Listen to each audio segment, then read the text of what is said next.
Hey, Concordia. My name is Pastor Greg Finke. I'm the Executive Director of Dwelling 114. My wife and I, Susan, have had the great privilege of coming alongside your administrators, faculty, and students to be able to start helping them be more intentional and consistent about joining Jesus on his mission in the Concordia community and beyond, as well as then discipling others to join Jesus on his mission too. I have been assigned the opportunity to talk with you this morning briefly about one of the parables of Jesus. It's the parable of the weeds. I believe you've just already heard it read. And I guess the first question for us is, what's the point of this parable? Now, the good news is that Jesus himself explains that to us later on. I believe that was read to you as well. One of the few parables that he actually unpacks for the disciples and us reading it in our day. And really, the bottom line is that Jesus is going around spreading good seed, and that sounds wonderful, but then we also have an enemy. And the evil one is also going around and sowing seed, so that now we have both wheat and weeds being raised up in the same field. That means it's a mess, right? And you and I can really empathize with that. Maybe your life right now feels like a mess, where there's both wheat and weeds. Certainly in our country right now, it feels like a mess, that there's lots of wheat and weeds that are growing up together. And for us, that causes great stress. For us, that causes us want to take action, to judge, and to pull up the weeds. And yet Jesus doesn't approach it that way. What he tells us is that that's all going to happen, but the people that understand what needs to happen are going to make that happen. And so what's the point for us? What's the point for you and me, Christ's followers in our day? Well, he explains that to us. Verse 27 of chapter 13 of Matthew, the owner's servants came to him and said, "Sir, didn't you sow good seed in your field? Where then did the seeds, did the weeds come from?" An enemy did this, he replied. The servants asked him, "Do you want us to go and pull them up?" "No," he answered, "because while you are pulling the weeds, you may root up the wheat with them." And so our job is not to judge and pull up weeds. Isn't that disappointing?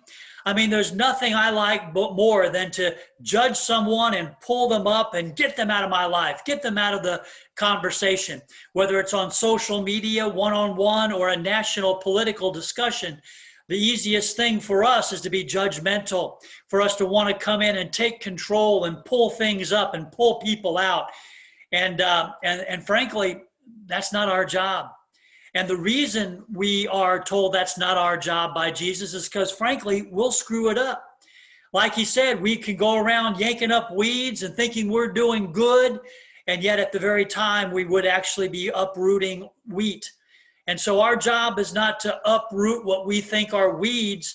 Our job is not to judge. Our job is not to come in and take over. What is our job? Well, we are the servants in this parable. That means that we do what Jesus tells us to do. And our job is not to judge. In fact, in Matthew chapter 7, he says it very bluntly, "Do not judge, or you will be judged." Any questions? No, our job is not to do his job. Our job is not to do the angel's job. Our job is to do our job. And what does Jesus give us to do as servants of him? Well, it really is pretty straightforward. In Matthew 22, he says, "Love your neighbor." Yeah, that's it. Instead of judging our neighbor, trying to pull our neighbor out, we are to love our neighbor. We don't know that they are a weed. They might be a wheat in formation. Our job is not to take up the role of judge and jury. Our job is to take up the job of one who is loving from God to you, through you, to the people around you. Our job is to love. In fact, it's even a little worse. Towards the end of his time here with us on earth, John 13:35, Jesus says, "A new commandment I give you." I know you know the commandment, love your neighbor as yourself. "A new commandment I give you, as I have loved you, now you go love." Wow, that's a whole new level of love, isn't it? It's transformative love. It's not just neighborly love. It's the kind of love that sacrifices self for the good of others, even if that other person I perceive to be a problem, I perceive to be a weed. My job is to, as God has loved me, as Jesus self-sacrificially loved me, I now get to love others.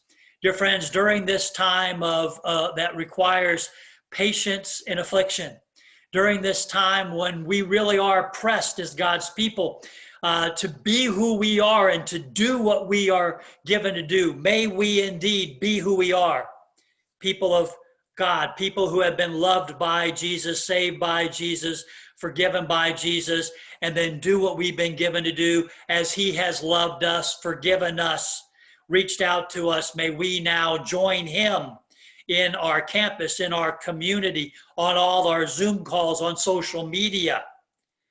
And as we have been loved, may we go love. That's our job. That's the point of the parable. Jesus does his job. The angels do their job. We do our job. May God grant you his ability to do and to act according to his purpose. Amen.